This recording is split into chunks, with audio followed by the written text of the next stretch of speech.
Na noite em que os bombeiros chegaram na nossa casa, meu padrasto entendeu que o inferno que ele criou tinha se virado contra ele. Por 7 anos, ele me humilhou no escuro do meu quarto. Minha vingança foi humilhá-lo debaixo das luzes mais brilhantes da cidade inteira. Bom dia, boa tarde ou boa noite, meus queridos. Que alegria imensa poder conversar com vocês hoje. Me chamo Laurentina Serafina dos Santos, mas todo mundo aqui em Guaraniaçu me conhece como Dona Tina. Tenho 73 anos bem vividos e algumas histórias que o tempo não conseguiu apagar da memória.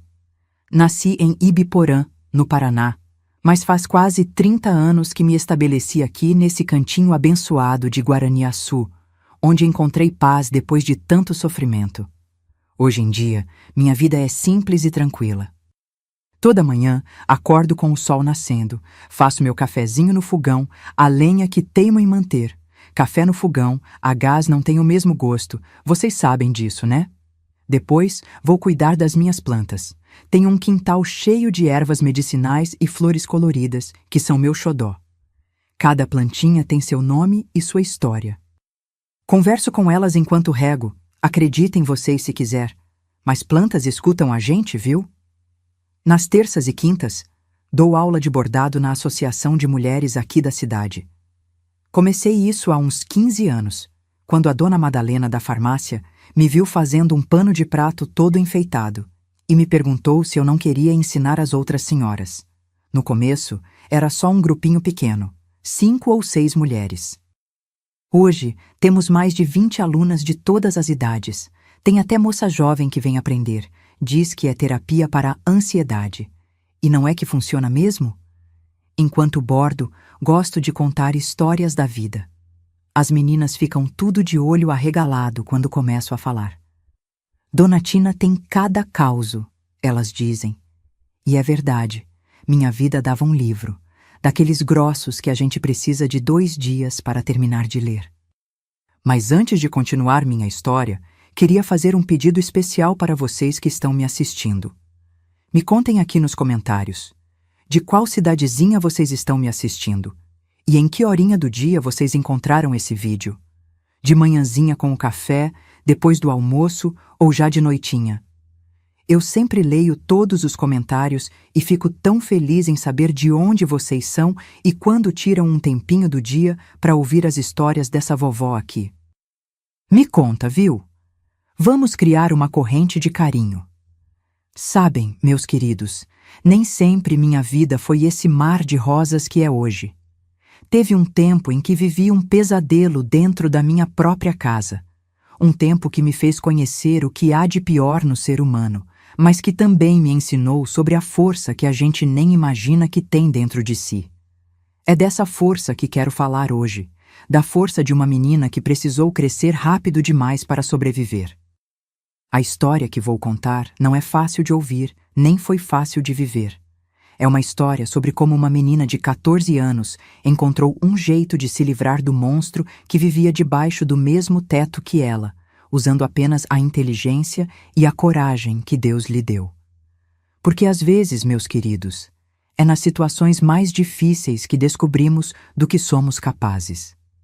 Nasci em Ibiporã, numa casinha simples de madeira, dessas com assoalho que fazia barulho quando a gente pisava. Meu pai, Juvenal dos Santos, trabalhava na lavoura de café, que era o sustento de muita gente naquela época. Homem trabalhador, chegava em casa com as mãos calejadas, mas sempre trazia um sorriso no rosto, e quando podia, um punhadinho de balas para mim e meus irmãos. Minha mãe, Zulmira Conceição dos Santos, era costureira de mão cheia. Fazia vestidos para as moças da cidade e remendava as roupas dos trabalhadores da região. Com os retalhos que sobravam, ela fazia bonecas para mim e para minha irmã mais nova, a Divina. Éramos em 4 irmãos, eu, a mais velha. Depois vinha o Claudionor, que todo mundo chamava de Dió, a Divina, e o caçulinha, Gercildo, que não chegou a conhecer nosso pai. Nossa casa era pequena, mas aconchegante. Tinha 2 quartos, um para meus pais, outro onde nós 4 irmãos nos apertávamos em 2 camas. A cozinha era o coração da casa, com um fogão a lenha que esquentava tudo nos dias de frio e uma mesa comprida onde fazíamos as refeições e eu fazia os deveres da escola. No quintal, tínhamos algumas galinhas, uma horta pequena e um pé de jabuticaba, que era a alegria da criançada quando dava frutos. A vida não era fácil, mas era boa. Acordávamos com o canto do galo e dormíamos cedo, depois que meu pai contava alguma história que ele inventava na hora. As histórias sempre tinham bichos da mata que falavam e ensinavam lições sobre honestidade e bondade. Eu adorava essas histórias e guardei muitas delas na memória para contar aos meus próprios filhos e netos anos depois. Na escola, eu era aplicada. A professora Elizabeth dizia que eu tinha jeito para os estudos e que devia continuar depois do primário, quem sabe até fazer o ginásio na cidade grande. Eu sonhava com isso, sabe? Sonhava em ser professora, igual a ela. Meus dias de criança eram cheios de brincadeiras simples. A gente jogava amarelinha no terreiro, brincava de roda cantando ciranda, cirandinha, pulava corda e fazia bonecas de espiga de milho. Minha melhor amiga era a Celina, filha do seu Orestes que tinha o armazém da esquina. A gente vivia junta, parecia até irmã.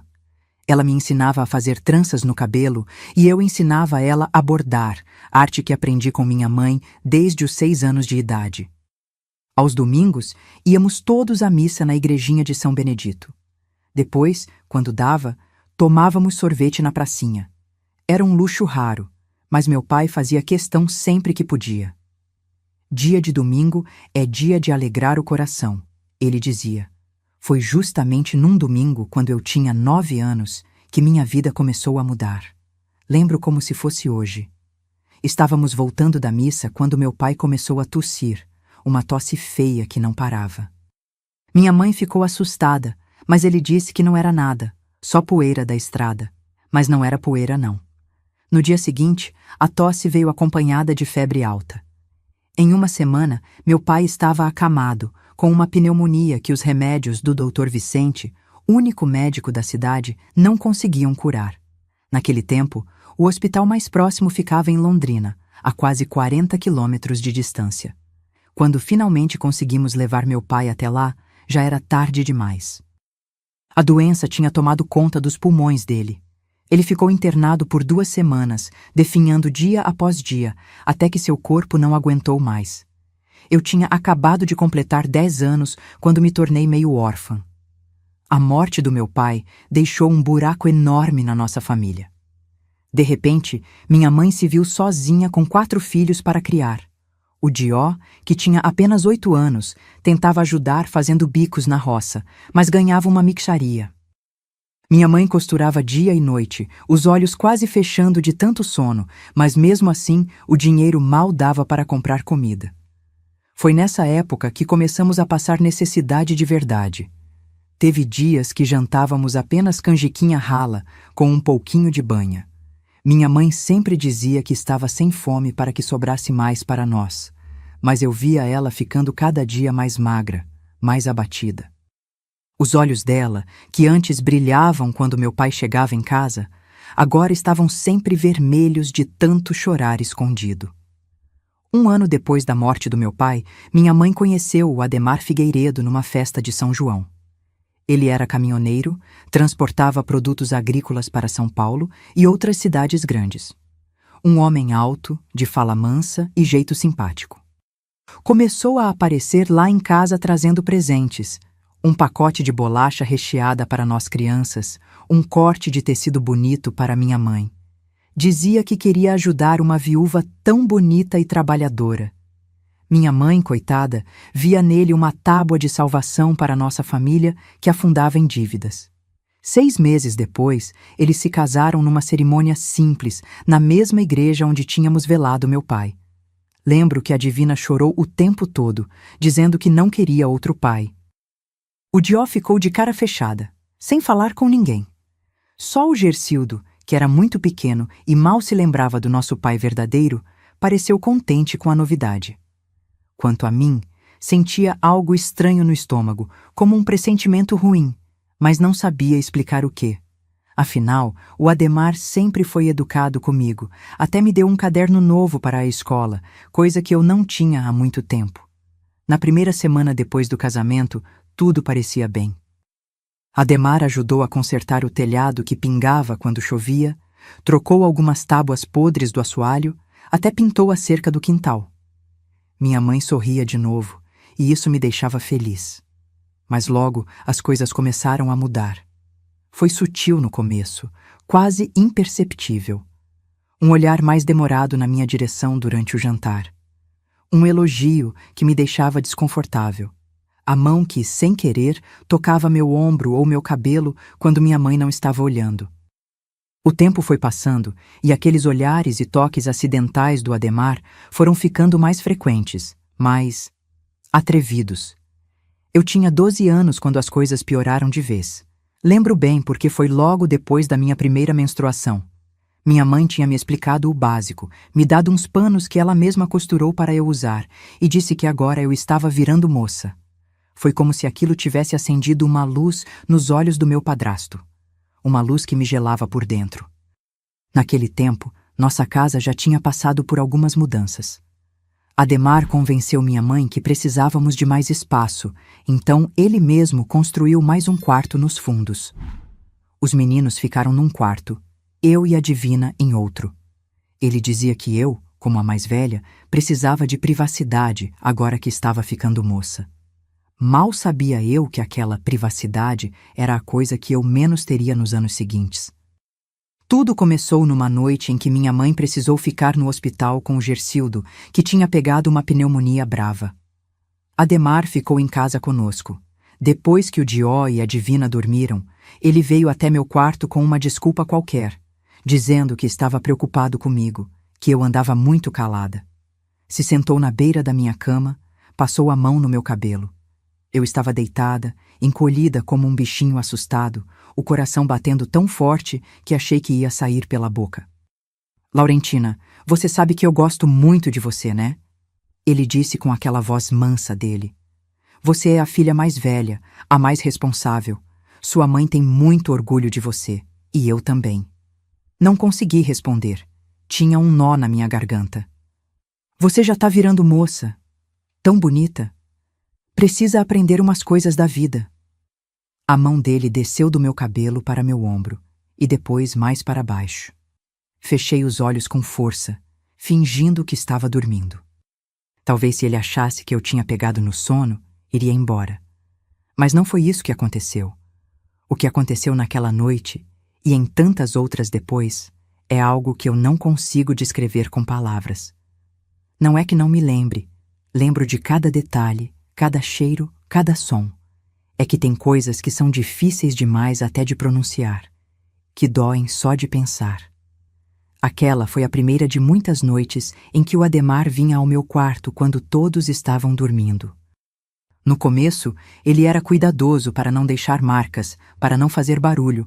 Dizia que era nosso segredinho, que ninguém ia acreditar em mim se eu contasse, que iam me culpar, dizer que eu tinha provocado. E o pior, dizia que se eu contasse, ele ia fazer o mesmo com a Divina, que na época tinha só 9 anos. Foi essa ameaça que me manteve em silêncio. Eu podia aguentar qualquer coisa, e aguentei, para proteger minha irmãzinha. Tentei contar para minha mãe uma vez, de forma indireta. Disse que o Ademar estava mexendo comigo, que vinha no meu quarto à noite. Ela ficou brava, me deu um tapa na cara.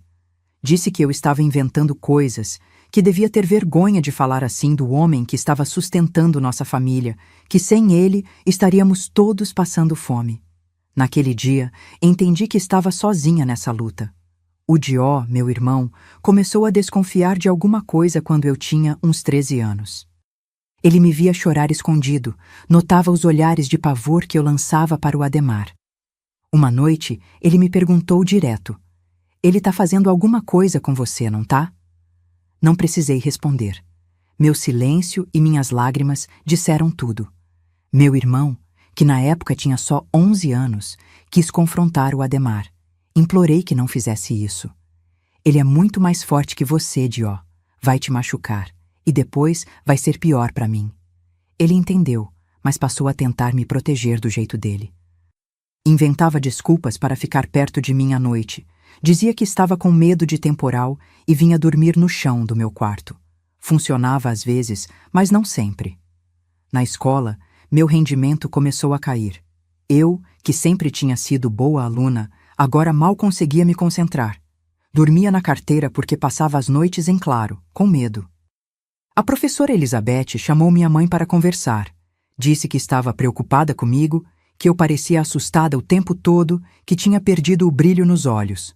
É só fase de adolescente, minha mãe respondeu, sem olhar direito para a professora. Ela tá se achando querendo chamar atenção. Quanto mais o tempo passava, mais ousado o Adhemar ficava. Já não se contentava apenas com as visitas noturnas. Começou a me encurralar em cantos da casa quando ninguém estava olhando, a passar a mão em mim enquanto eu lavava a louça, a fazer comentários indecentes sobre meu corpo na frente dos outros, disfarçados de brincadeira. Um dia, quando eu tinha 14 anos, minha amiga Celina me viu chorando atrás da escola. Sentou-se ao meu lado e perguntou o que estava acontecendo. Algo no olhar dela, na genuína preocupação, fez com que eu quase contasse tudo. Quase. Mas as ameaças do Adhemar ecoavam na minha cabeça. O que ele faria com a Divina, como ele machucaria o Dió se soubesse que eu tinha falado. É só briga em casa, menti. Celina não acreditou. Laurentina, eu te conheço desde que a gente aprendeu a andar. Sei quando você tá mentindo. Desviei o olhar. Tem coisas que a gente não pode contar pra ninguém, Celina. Nem pras melhores amigas. Ah, ela ficou em silêncio por um tempo. Depois disse algo que nunca esqueci. Quando a gente guarda coisas ruins dentro da gente, elas crescem como veneno. Se você não puder falar, escreve. Escreve num papel e queima depois. Pelo menos não fica tudo preso aí dentro. Aquele conselho mudou minha vida. Naquele mesmo dia, peguei um caderno velho da escola e comecei a escrever. Escrevi tudo, cada detalhe horrível, cada noite de terror, cada ameaça. Escrevi sobre como me sentia suja, usada, como tinha vergonha de existir. Escrevi sobre como sonhava em fugir, em levar meus irmãos para longe daquela casa. Escrevi e chorei até não ter mais lágrimas. Quando terminei, escondi o caderno num buraco que descobri sob uma tábua solta embaixo da minha cama. Não tive coragem de queimar como Celina sugeriu. Aquelas palavras, por mais dolorosas que fossem, eram a única prova que eu tinha de que não estava louca, de que aquilo tudo estava realmente acontecendo.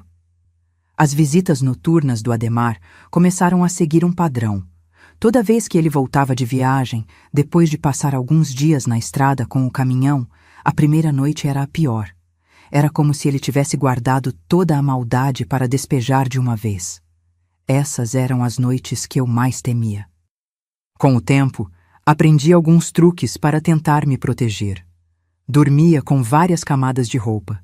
Empilhava objetos na porta que fariam barulho se alguém entrasse. Às vezes fingia estar muito doente, com febre ou dor de estômago. Nada disso adiantava muito. O pior de tudo era o ritual de humilhação que ele fazia questão de manter. Não bastava o abuso em si. Ele precisava me fazer sentir pequena, indefesa. Antes de qualquer coisa, me obrigava a ajoelhar na frente dele, como se estivesse rezando. É para você aprender seu lugar, dizia. Aquele momento de joelhos no chão frio era quase pior que tudo que vinha depois. Minha mãe, minha mãe. Acho que no fundo ela sabia, ou pelo menos desconfiava, mas escolheu não ver. Escolheu a segurança de ter um homem em casa, um provedor. Quantas vezes eu a peguei chorando sozinha na cozinha, tarde da noite. Quantas vezes vi o olhar dela desviando do meu quando o Adhemar saía do meu quarto. Era como se tivéssemos feito um pacto silencioso. Eu não falava nada, ela não perguntava nada. Os anos foram passando e aquele pesadelo se tornou minha rotina. Quando fiz 15 anos, percebi que não era mais uma menina assustada. Era uma jovem com raiva crescendo dentro do peito. Uma raiva que eu tinha que esconder, mascarar com obediência e medo, mas que fervia por dentro como água no fogão a lenha. Ademar continuava com suas viagens de caminhão, trazendo às vezes presentes para todos. "Olha que homem bom! Pensa em todo mundo", minha mãe dizia orgulhosa.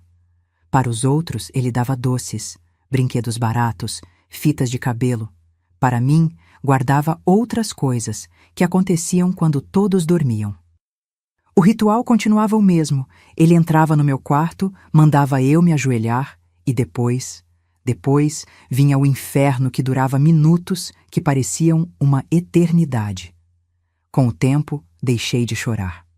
As lágrimas secaram, como se meu corpo tivesse entendido que não adiantava gastar essa água toda. Eu ficava parada, olhando para um ponto fixo na parede, esperando acabar. Uma noite, depois que ele saiu do meu quarto, fiquei pensando sobre como ele fazia questão daquela humilhação, do ajoelhar. Era mais que um abuso, era uma demonstração de poder. Ele precisava me ver de joelhos para se sentir poderoso. Essa revelação plantou uma semente dentro de mim, uma sementinha de revolta que aos poucos foi criando raiz. Na escola, a professora nova, Dona Marta, me chamou depois da aula um dia. "Laurentina, você é inteligente, mas está sempre com a cabeça longe. Aconteceu alguma coisa?" Balancei a cabeça, negando como sempre fazia. Ela continuou. "Sabe, quando eu tinha sua idade, também passei por coisas difíceis em casa. Se quiser conversar, estou aqui." Olhei para ela, surpresa. Era a primeira vez que um adulto parecia realmente entender que havia algo errado, sem eu precisar dizer nada. Mas mesmo assim, não consegui falar. As ameaças do Ademar estavam sempre presentes na minha cabeça. "Obrigada, professora", foi tudo que consegui dizer. Nessa época, meu irmão Dió, que já estava com 13 anos, começou a enfrentar mais abertamente o Ademar. Não dizia nada específico sobre o que sabia, mas questionava ordens, respondia atravessado, ficava entre mim e o padrasto sempre que podia. Ademar não gostava nada disso. Um dia pegou o Dió respondendo e deu uma surra tão grande nele que o menino ficou com o olho roxo por 2 semanas. "Isso é para aprender a respeitar quem traz comida para casa", ele disse, enquanto minha mãe chorava baixinho num canto, sem coragem de interferir. Depois desse dia, o Dió veio falar comigo, com o olho ainda inchado. "Tina", ele disse, usando o apelido de infância, "a gente precisa sair daqui. Eu vou juntar dinheiro, trabalhar onde der, e a gente foge. Leva a Divina e o Gersildo junto." "E como a gente vai viver, Dió? Somos tudo menor de idade ainda." "Não sei, mas a gente dá um jeito. Qualquer coisa é melhor que isso aqui." Aquela conversa acendeu uma pequena chama de esperança. Dió começou a trabalhar depois da escola, fazendo bicos carregando sacolas na feira, ajudando na carga e descarga de caminhões. Cada centavo que ganhava, escondia num buraco na parede, atrás de um tijolo solto no quartinho deles. Enquanto isso, continuei escrevendo no meu caderno. Já tinha preenchido quase todas as páginas. Escrever era minha única válvula de escape, a única forma de não enlouquecer completamente. Às vezes, relia o que tinha escrito meses antes e via como aquele pesadelo tinha evoluído, como cada vez ficava pior. Era como um diário do meu inferno pessoal. Uma noite, acordei assustada com um barulho. Não era Ademar. Ele estava viajando. Era minha mãe, revirando minhas coisas. Fingi que continuava dormindo, espiando pela fresta dos olhos. Vi quando ela achou o caderno, escondido naquele buraco sob a tábua solta. Meu coração disparou. Ela levou o caderno e saiu do quarto. Fiquei deitada, paralisada, o coração batendo tão forte que parecia que ia quebrar minhas costelas. O que aconteceria agora? Ela ia finalmente entender? Ia me ajudar? Ou ia me culpar de novo? Não dormi nada pelo resto da noite. De manhãzinha, quando levantei para ajudar no café, minha mãe já estava na cozinha. Olhei para ela, tentando decifrar sua expressão, mas ela agiu como se nada tivesse acontecido. Não mencionou o caderno. Não falou nada diferente do normal. Naquela noite, procurei desesperadamente pelo caderno no meu esconderijo, mas ele não estava mais lá. Minha mãe tinha levado. Mas por quê? Para confrontar Ademar? Para me proteger? Para queimar e apagar as provas? A resposta veio 2 dias depois, quando Ademar voltou de viagem. Estava tudo normal durante o jantar. Ele contando histórias da estrada, minha mãe rindo das piadas sem graça, meus irmãos comendo em silêncio. Eu mal conseguia engolir a comida, imaginando o que viria depois. Como sempre, todos foram dormir, e eu fiquei no meu quarto, esperando o inevitável. A porta se abriu e ele entrou. Mas havia algo diferente. Ele não estava sozinho. Minha mãe estava com ele. Fiquei olhando para os dois, confusa, assustada. Minha mãe segurava algo nas mãos. Meu caderno. Encontrei isso, ela disse, a voz fria como nunca tinha ouvido antes. Muita imaginação você tem, menina. Ademar pegou o caderno, folheou algumas páginas e deu uma risada. Então é isso que você fica escrevendo? Histórias de terror sobre mim? Não são histórias, consegui dizer, a voz trêmula. É tudo verdade. Minha mãe se aproximou da cama. Verdade? Você acha que alguém vai acreditar nisso? Que meu marido, um homem respeitado, faz essas coisas com você? Todo mundo vai achar que você está inventando, que você é maluca. Foi naquele momento que entendi. Minha mãe não só sabia como era cúmplice, ela tinha escolhido o lado dele. Você devia agradecer, ela continuou. Agradecer por ter um teto, comida na mesa. Sem ele, a gente não seria nada. E é assim que você retribui? Escrevendo essas mentiras? Ademar colocou o caderno em cima da cômoda. Sabe o que acho, Zulmira? Acho que a menina precisa aprender uma lição. Aprender a respeitar a família. Minha mãe assentiu. Concordo. Foi a noite mais longa da minha vida. Com minha mãe sentada numa cadeira no canto do quarto, observando, Ademar fez o que sempre fazia. Mas pior. Muito pior. Como se quisesse provar um ponto. Como se quisesse me quebrar de vez. E durante todo o tempo, tive que olhar para o rosto impassível da minha própria mãe, que não movia um músculo para me ajudar. Quando finalmente acabou e eles saíram do quarto, fiquei deitada olhando para o teto, sem lágrimas, sem nada. Um vazio enorme tinha tomado conta de mim. Algo dentro de mim tinha se quebrado naquela noite. Não minha força, mas minha esperança de que um dia alguém me salvaria. Entendi que se quisesse sair daquele inferno, teria que fazer isso sozinha. Na manhã seguinte, minha mãe agiu como se nada tivesse acontecido. Serviu café, falou sobre o tempo, planejou o almoço.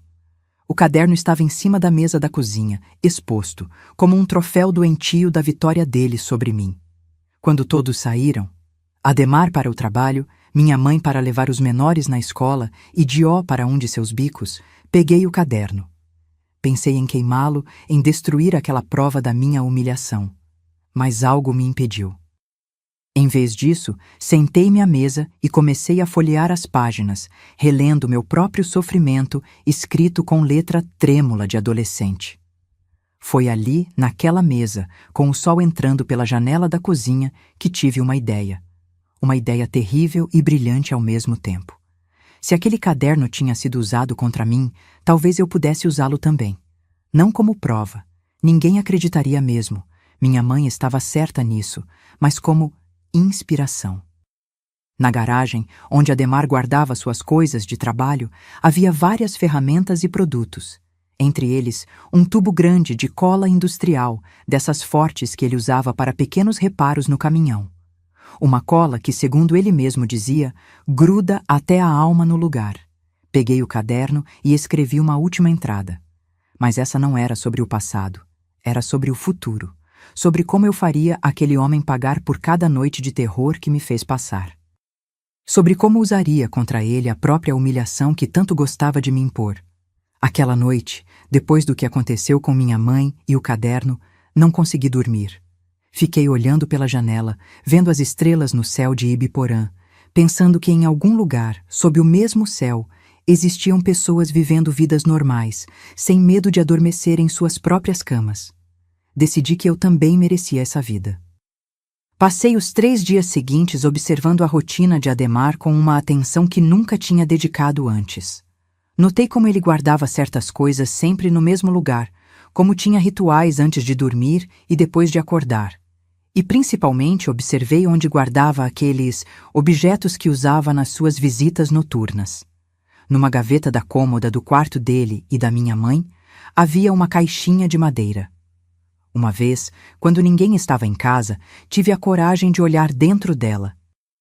Era lá que guardava aquelas coisinhas de borracha que ele sempre tirava do bolso antes de... Bem, vocês entendem? Ele era cuidadoso com isso, pelo menos.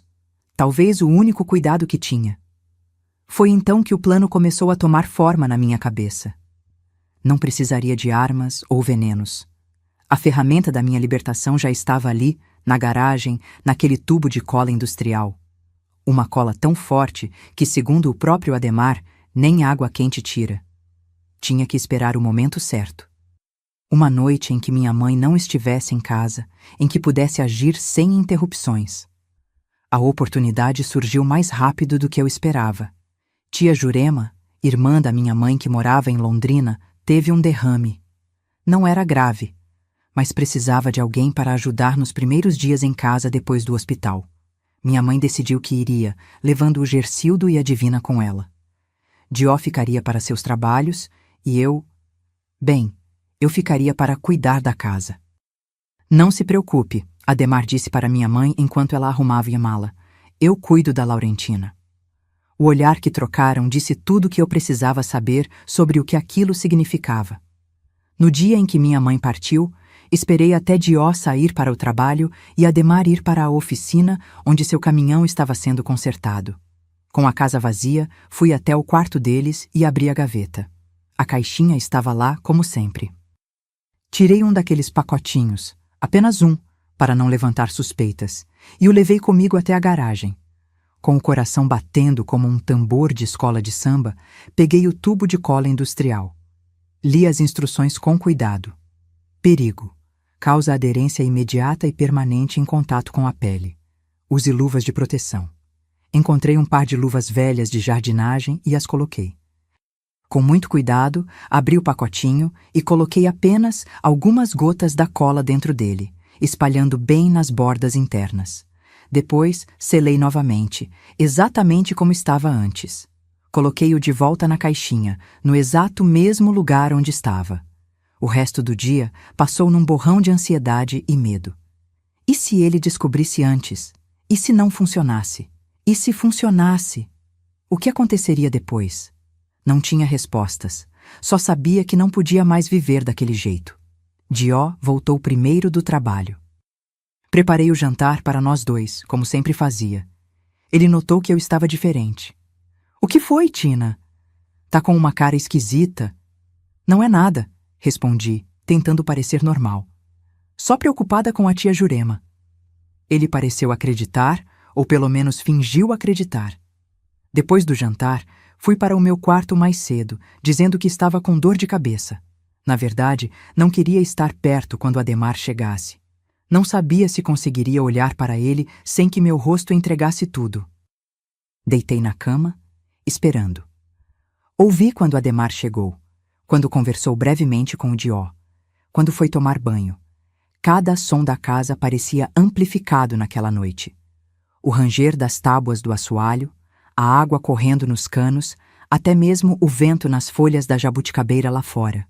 Fingi estar dormindo quando ele veio verificar se eu estava no quarto. Senti seu olhar sobre mim por longos segundos antes que fechasse a porta. Aquela não seria a noite. Ele estava cansado. Disse algo sobre ter que acordar cedo para buscar o caminhão. Eu teria que esperar. Os 3 dias seguintes foram de pura tensão. Minha mãe ligou para dizer que ficaria mais tempo com a tia, talvez uma semana. Adhemar continuava sua rotina normal, saindo cedo, voltando tarde. Eu andava pela casa como um fantasma, esperando, sempre esperando. Foi na 4ª noite após minha mãe ter partido que ele finalmente veio ao meu quarto. Como sempre, tarde da noite, quando achava que o Dió estava dormindo. Como sempre, me mandou ajoelhar. Como sempre, abriu o zíper da calça e pegou um daqueles pacotinhos do bolso. Fiz o que ele mandou, ajoelhando-me no chão frio, mas dessa vez foi diferente. Dessa vez, eu sabia o que estava por vir, e não era só o horror de sempre. Era minha libertação. Não vou entrar em detalhes sobre o que aconteceu depois. Não preciso e nem quero. Só vou dizer que no momento em que ele percebeu que algo estava errado, que algo estava grudando onde não devia, já era tarde demais. A cola já tinha feito efeito. Primeiro veio a confusão, depois a dor, e então o pânico. Ele tentou se soltar, puxar, arrancar, o que só piorou tudo. Os gritos começaram baixos, abafados pela tentativa de não acordar ninguém, mas logo se transformaram em uivos de dor e desespero. Dió acordou com o barulho e veio correndo até meu quarto. A cena que encontrou deve ter ficado gravada na mente dele para sempre. Seu padrasto, parcialmente despido, contorcendo-se de dor, preso em si mesmo da forma mais humilhante possível. O que aconteceu? Dió perguntou, os olhos arregalados. Acho que ele teve um acidente, respondi, com uma calma que nem eu sabia que tinha. Melhor chamar ajuda. Ademar, entre gritos de dor, me olhou com uma mistura de ódio e súplica. Não chama ninguém. Me ajuda. Né? Mas eu já estava pegando o telefone. Naquela época, não existia SAMU ainda. Liguei para o único número de emergência que conhecíamos, os bombeiros. Emergência, qual o seu problema? Disse a voz do outro lado da linha. Meu padrasto, ele teve um acidente. Está com algo colado nele mesmo. Não consegue se soltar. Está com muita dor. Houve uma pausa do outro lado. Colado? Como assim colado? Cola industrial, respondi. Ele estava consertando algo e agora está preso. O homem do outro lado da linha deve ter entendido mais do que falei, porque após um momento de silêncio, disse apenas: Estamos a caminho. Mantenha a calma. Os minutos que se seguiram foram caóticos. Ademar, deitado no chão do meu quarto, contorcendo-se de dor. Dió, parado na porta, alternando entre olhar chocado para o padrasto e olhar interrogativo para mim. E eu, sentada na cama, observando tudo como se assistisse a um filme pela televisão. Quando os bombeiros chegaram, as luzes da viatura iluminaram toda a rua. Vizinhos curiosos começaram a sair de suas casas para ver o que estava acontecendo. O barulho da sirene acordou quase todo o quarteirão. Os bombeiros, eram 4 homens, entraram na casa com equipamento médico. Quando viram a situação, houve um momento de choque, seguido de um profissionalismo que admiro até hoje. Não riram, não fizeram comentários, apenas avaliaram clinicamente o problema. Precisamos levá-lo ao hospital, disse o que parecia ser o chefe. Isso vai precisar de atenção médica especializada. Colocaram Ademar numa maca, cobrindo-o o melhor possível, mas não havia como esconder completamente a natureza do acidente. Enquanto o carregavam para fora, ele olhou para mim uma última vez. Naquele olhar, vi que ele sabia. Sabia que não tinha sido acidente nenhum. Precisa de alguém para acompanhá-lo? Um dos bombeiros perguntou. Somos só nós 2 em casa, respondi, indicando eu e o Dió. Somos menores. Nossa mãe está viajando. O bombeiro assentiu. Tem alguém que possamos chamar? Algum parente? Tem nossa tia em Londrina, mas é longe, e ela está doente. Entendo. Bem, vamos levá-lo para o hospital. Vocês 2 ficam aqui. Tem algum vizinho que possa ficar com vocês até resolvermos isso? Dió sugeriu Dona Genoveva, uma senhora que morava ao lado e sempre foi boa com a gente. Os bombeiros foram até lá, explicaram a situação, ou pelo menos parte dela, e Dona Genoveva veio ficar conosco. A ambulância partiu, levando Ademar para o hospital em Londrina, o único que teria recursos para lidar com aquele tipo de emergência. Ficamos sabendo depois que precisaram chamar um médico especialista de São Paulo, que levou horas para chegar. O caso era inédito na região. Naquela mesma noite, sentados na sala com Dona Genoveva, Dió me perguntou em voz baixa. Foi você, não foi? Fez de propósito. Olhei nos olhos dele. Ele nunca mais vai encostar em mim, Dio. Nunca mais. Meu irmão não falou nada por um momento. Depois apenas assentiu. Bem feito. De manhã, a polícia veio à nossa casa. Um acidente tão estranho levantava suspeitas. Me levaram para a delegacia para fazer perguntas. Foi lá, sentada numa sala com um delegado e uma assistente social, que finalmente contei tudo. O caderno, as noites de terror, a cumplicidade da minha mãe, o plano da cola. No início, vi descrença nos olhos deles, mas à medida que eu falava, que descrevia com detalhes que nenhuma menina de 15 anos deveria conhecer, a descrença foi dando lugar à indignação e depois à raiva. Não de mim, mas por mim. Por que não contou antes? A assistente social perguntou, segurando minha mão. Ele ameaçava fazer a mesma coisa com minha irmã, respondi. E quando tentei contar para minha mãe, ela não acreditou, ou fingiu não acreditar. A mulher apertou minha mão com mais força. Agora você está segura. Ele não vai mais tocar em você. O delegado, um homem já de certa idade, ficou em silêncio por muito tempo depois que terminei meu relato. Finalmente disse: Você sabe que o que fez foi perigoso, não sabe? Podia ter dado muito errado. Sei, respondi. Mas já estava dando muito errado há anos. Ele assentiu, como se entendesse. Vamos cuidar para que você e seus irmãos fiquem seguros. Sua mãe está voltando hoje. Ela vai ter que responder por muita coisa também. Quando minha mãe voltou de Londrina com a Divina e o Gersildo, já encontrou a casa cheia de policiais e assistentes sociais. A cara dela ao entrar e ver toda aquela gente foi algo que nunca vou esquecer. Primeiro o choque, depois a confusão, e finalmente o medo quando percebeu que seu castelo de mentiras tinha desmoronado. O que está acontecendo aqui? Ela perguntou, segurando a mão do Gersildo com força. Foi o delegado Honório quem respondeu. Senhora Zulmira, precisamos conversar sobre sua filha Laurentina e seu marido Ademar. A levaram para uma sala separada, enquanto uma assistente social, Dona Marilda, ficou com a gente na cozinha. Ela era uma mulher de meia idade, com olhos bondosos e mãos que pareciam ter segurado muitas outras mãos trêmulas como as minhas. Agora vocês estão seguros, ela nos garantiu, servindo um copo de água para cada um. Ninguém vai machucar vocês. Divina, com seus 12 anos, não entendia direito o que estava acontecendo. Gersildo, então, com apenas 10, menos ainda. Só o Dió, sentado ao meu lado, sabia a verdade. Ele pegou minha mão por baixo da mesa e apertou, um gesto silencioso de apoio que valia mais que 1000 palavras. Os gritos da minha mãe começaram alguns minutos depois. Mentira! Ela está mentindo! Meu marido nunca faria isso! Divina começou a chorar, assustada com os gritos. Dona Marilda a abraçou, tentando acalmá-la. Está tudo bem, querida. São só adultos conversando. Às vezes adultos falam alto quando o assunto é difícil. Mas não era só conversar alto. Minha mãe estava desesperada vendo seu mundo desabar. Quando finalmente saiu da sala, tinha o rosto vermelho e inchado de chorar. Olhou para mim com uma mistura de raiva e algo mais. Algo que parecia quase arrependimento. Por que, Laurentina? Por que fez isso com nossa família? Antes que eu pudesse responder, o delegado interveio.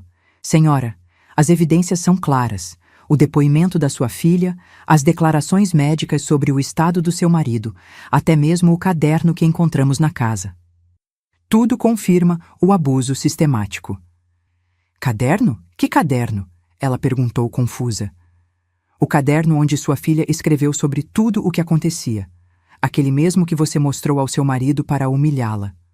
O rosto dela empalideceu. Eu não... Foi aí que entendi. Ela nunca tinha lido o caderno. Tinha encontrado, sim, mas apenas mostrado ao Ademar sem realmente ler o conteúdo. Talvez por medo de confirmar o que no fundo já sabia. Talvez por covardia. Isso explicava por que não parecia preparada para as acusações agora. Nos dias que se seguiram, nossa vida virou de cabeça para baixo. Ademar continuava no hospital, mas sob custódia policial. O acidente tinha causado danos sérios que exigiram cirurgia. O médico que veio de São Paulo conseguiu descolá-lo sem danos permanentes, mas a humilhação pública já estava feita. A história do homem que se colou correu a cidade como fogo em palha seca. Minha mãe foi indiciada por negligência e cumplicidade, mesmo continuando a negar que soubesse de algo. Nós quatro, eu, Dió, Divina e Gercildo, fomos temporariamente enviados para a casa da minha avó paterna, Dona Clélia, que morava numa cidadezinha chamada Marialva, a uns 80 quilômetros de Ibiporã. Vó Clélia era uma mulher forte que tinha criado 6 filhos praticamente sozinha, depois que meu avô morreu cedo. Ela nos recebeu de braços abertos, especialmente a mim.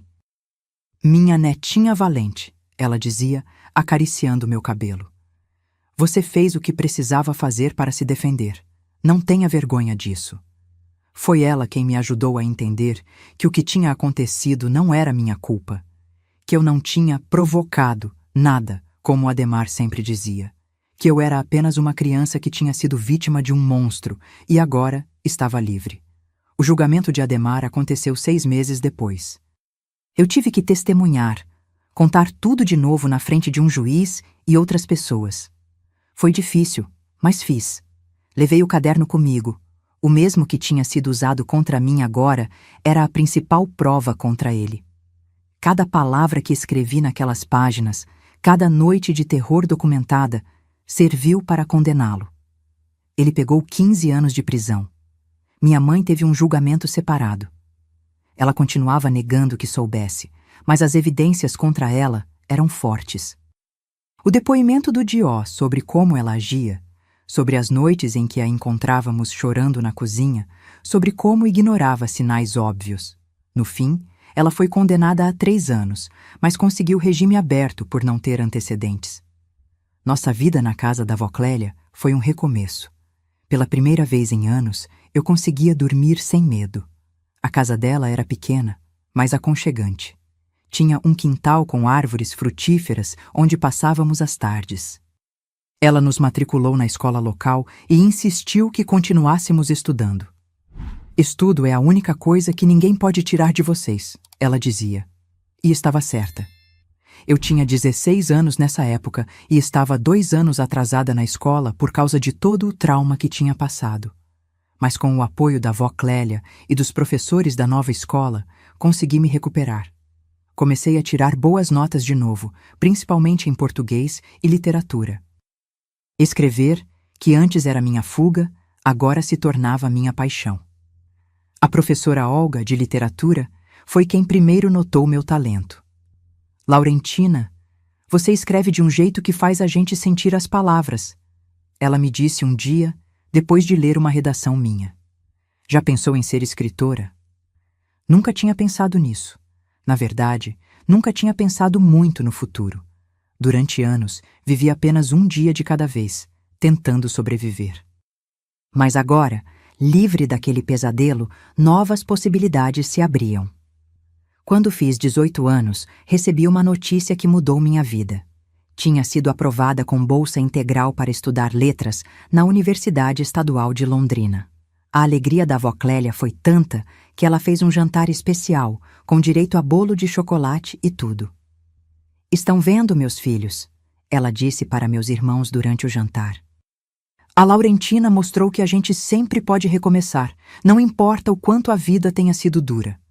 O Dió, que nessa época já trabalhava como aprendiz numa oficina mecânica em Marialva, ergueu o copo de refrigerante num brinde. A Tina, a mais corajosa de todos nós. No dia em que me mudei para Londrina, para morar numa república estudantil perto da universidade, chorei, abraçada à minha avó. Não eram lágrimas de tristeza, mas de gratidão. Ela tinha me acolhido quando eu estava quebrada e me ajudado a juntar os pedaços. Vai, minha filha, ela sussurrou no meu ouvido. Vai construir sua vida. Você merece toda a felicidade do mundo. A universidade abriu um mundo inteiro para mim. Conheci pessoas diferentes, ideias novas, descobri autores que falavam a minha alma. Me formei em letras e logo depois fiz especialização em literatura brasileira. Foi durante esse curso que conheci o Luizinho, meu marido há quase 50 anos agora. Ele era professor assistente, alguns anos mais velho que eu. Um homem gentil, de olhos bondosos e jeito tímido. No começo, eu tinha medo de qualquer aproximação masculina. Os anos de abuso tinham deixado marcas profundas. Mas o Luizinho foi paciente, respeitou meu tempo, nunca me pressionou. Nossa história de amor foi como devia ser. Construída em respeito mútuo, conversas longas, descobertas compartilhadas.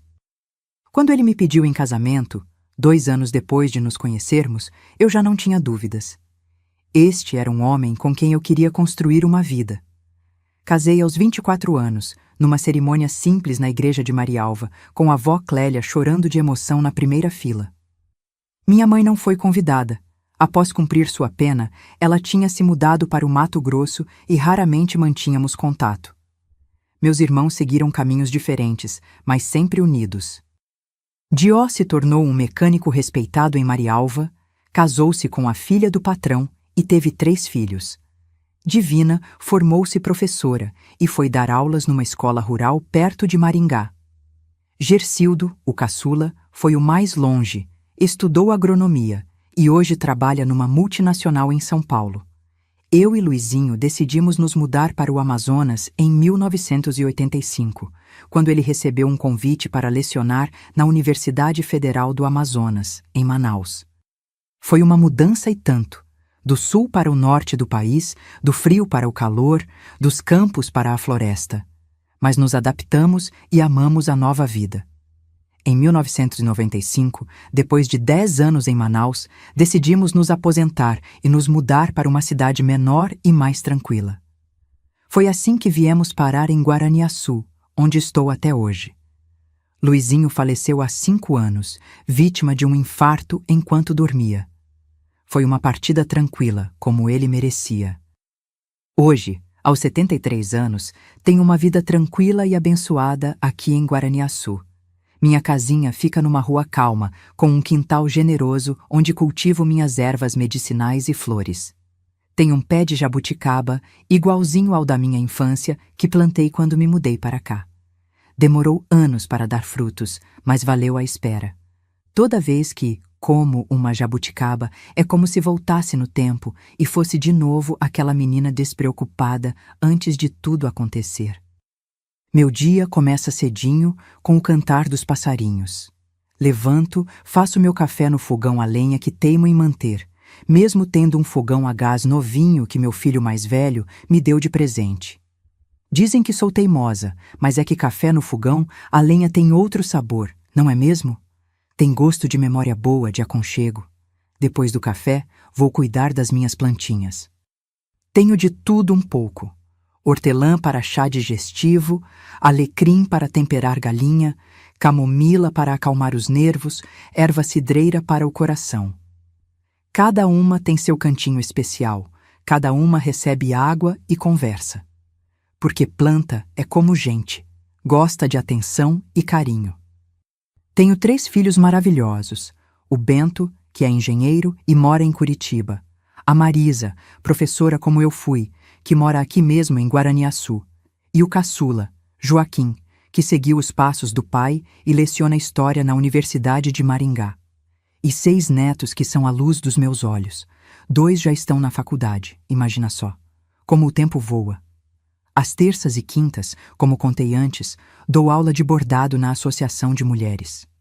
Começou como um passatempo, mas acabou virando algo importante na comunidade. Já ensinei mais de 100 mulheres ao longo desses anos. Algumas vêm só para aprender o ponto cruz, outras para passar o tempo, mas muitas, e isso me enche o coração de alegria, vêm porque precisam de um lugar seguro para conversar. É que o bordado tem essa magia. Enquanto as mãos trabalham, a língua se solta e o coração se abre. Ali, entre linhas coloridas e bastidores, muitos segredos já foram contados, muitas lágrimas já foram enxugadas. E eu, que sei bem o que é guardar um segredo doloroso, escuto tudo sem julgar. Às vezes, só de escutar já ajuda. Nos outros dias da semana, recebo visitas dos netos, faço meus docinhos, o bolo de fubá cremoso é o preferido da criançada, e cuido da casa. De tardezinha, gosto de sentar na varanda com uma xícara de chá e olhar o movimento da rua. As crianças voltando da escola, os vizinhos passando e acenando, o carteiro entregando cartas. Minha casa é simples, mas é cheia de amor. As paredes são decoradas com os bordados que fiz ao longo dos anos. Cada um conta uma história. O primeiro que fiz depois de me mudar para cá. O que bordei quando nasceu meu primeiro neto. O mais elaborado que levei 6 meses para terminar e ganhou até prêmio na feira de artesanato da cidade. Mantenho contato com meus irmãos, claro. O Dió, que agora todos chamam de Claudionor, nome que ele faz questão de usar, vem me visitar 2 vezes por ano. Traz a esposa e os filhos. Já está avô também. A Divina mora mais longe, em Santa Catarina, mas sempre manda cartas e fotos. O Gercildo, mesmo morando em São Paulo, é o que mais liga, toda semana, sem falta. Tô checando se a senhora não arrumou namorado novo, ele brinca. Com minha mãe, a história é diferente. Depois de tudo que aconteceu, ficamos muitos anos sem nos falar. Quando meu primeiro filho nasceu, mandei uma carta com a notícia, mas ela nunca respondeu. Anos depois, quando a avó Clélia faleceu, ela apareceu no velório. Estava envelhecida, abatida. Trocamos poucas palavras. Ela tentou pedir desculpas, do jeito dela, sem realmente dizer as palavras. Eu não sabia o que fazer, Laurentina. Foi o que ela disse. Tinha medo de ficar sozinha com vocês 4. Não respondi. Não havia o que dizer. Entendi que ela também foi vítima, a seu modo. Vítima do medo, da dependência, da própria covardia. Perdoei, no sentido de não guardar ódio, mas nunca mais tivemos uma relação próxima. Ela faleceu há uns 10 anos, em Cuiabá, onde vivia com um irmão. Fui ao enterro, prestei minhas últimas homenagens e fiz as pazes com essa parte da minha história. Quanto ao Ademar, nunca mais o vi depois do julgamento. Soube que cumpriu a pena completa, sem redução, porque tentou fugir 2 vezes. Quando saiu da prisão, já era um velho. Segundo me contaram, foi viver no interior de São Paulo, onde morreu alguns anos depois, sozinho e esquecido. Não sinto nada por ele, nem ódio, nem pena. É como uma página virada de um livro que não quero mais ler. As memórias daqueles anos difíceis ainda vêm me visitar às vezes, principalmente em sonhos. Acordo assustada, com o coração batendo forte, mas logo me lembro que estou segura, que aquilo ficou no passado. O Luizinho, quando era vivo, me abraçava nesses momentos, não dizia nada, só ficava ali, me segurando até eu me acalmar. Depois que ele partiu, aprendi a me acalmar sozinha. Levanto, faço um chá de camomila, olho as estrelas pela janela, respiro fundo. Aprendi que as feridas podem cicatrizar, mesmo as mais profundas. Claro, a cicatriz fica, e às vezes dói quando o tempo muda, como dizem os antigos. Mas a dor já não comanda minha vida. Consegui transformá-la em algo diferente, talvez até em força. Essa força me permitiu criar meus filhos sem medo, ensinando-os sobre respeito, sobre limites, sobre como amar de verdade. O Luizinho foi um grande parceiro nisso. Homem íntegro, paciente, que nunca levantou a voz ou a mão para ninguém. O tipo de homem que eu queria que meus filhos se tornassem, e se tornaram. Hoje, quando vejo meus netos crescendo, sinto uma alegria que não sei explicar. Eles não conhecem os detalhes da minha história. Contei apenas o básico, que passei por dificuldades na infância, que fui morar com a bisavó deles.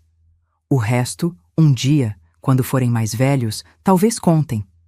Ou talvez não seja necessário. O importante é que eles estão crescendo em lares seguros, com pais amorosos, sem medo de dormir à noite. Quando olho para trás, vejo que minha vida foi como um bordado complexo.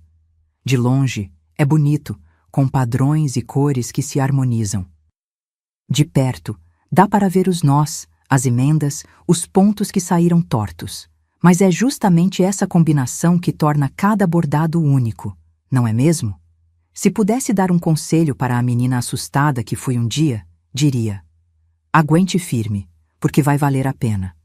A vida ainda vai te dar tantas alegrias que vão compensar cada lágrima derramada. E é verdade. Cada risada dos meus netos, cada flor que desabrocha no meu jardim, cada bordado terminado, cada abraço sincero de uma aluna que se tornou amiga. Tudo isso são pequenos presentes que a vida me deu para compensar os anos difíceis. Aqui em Guaraniaçu, encontrei meu cantinho de paz. As pessoas me respeitam, me chamam de Dona Tina com carinho. Poucas sabem da minha história completa. E está bom assim. Não me defino pelo que passei, mas pelo que construí depois. Sou a professora aposentada, a senhora dos bordados, a avó que faz bolo de fubá cremoso, a vizinha que tem remédio de ervas para qualquer problema. E isso, meus queridos, é a maior vitória que eu poderia ter. Viver uma vida comum, tranquila, sem sobressaltos. Uma vida que muitos talvez achem sem graça, mas que para mim é um verdadeiro milagre. Meus queridos, olhando para trás, vejo que minha força nasceu justamente onde tentaram me quebrar. Aprendi que a idade não define nossa força, mas sim nossa capacidade de recomeçar cada dia. Aquele caderno onde eu escrevia minhas dores acabou sendo minha salvação. A cola industrial que usei naquela noite desesperada me ensinou que mesmo nas situações mais difíceis, temos escolha. Minha história não é sobre o que fizeram comigo, mas sobre como escolhi responder. Minhas rugas são mapas de sobrevivência. Cada uma conta uma história de dor superada. O tempo não cura todas as feridas, mas nos ensina a viver com elas e ainda assim sorrir. Se você passa por momentos difíceis, saiba, existe luz no fim do túnel. A vida me ensinou que até na escuridão mais profunda, nossa luz interior nunca se apaga. Descobri que somos mais fortes do que imaginamos, especialmente quando pensamos que não aguentamos mais. Se conhece alguém sofrendo em silêncio, estenda a mão. Procure ajuda, conte para alguém de confiança. Se não puder falar, escreva, como eu fiz. Aprendi que a verdadeira fortaleza não está em nunca cair, mas em levantar todas as vezes. O abuso deixa cicatrizes invisíveis, mas a recuperação mostra que podemos florescer mesmo depois da tempestade. Aprendi que sobreviver é uma forma de resistência, e viver bem é a melhor vingança. Se essa história tocou seu coração, se você sentiu que não está sozinho, faça agora sua inscrição e ative o sininho. Compartilhe com alguém que precisa ouvir que existe vida após o trauma. Deixe nos comentários a palavra cicatriz para eu saber que você entendeu a mensagem mais importante. Sempre podemos recomeçar. Faça isso. Agora. Não espere nem mais um minuto. Assim como eu não esperei para mudar minha história, você não precisa esperar para fazer parte dessa corrente de esperança. Obrigada por me ouvirem. Um abraço dessa vovó que aprendeu que mesmo com as mãos trêmulas pela idade, ainda pode tecer os fios da própria vida em um bordado cheio de cores e beleza.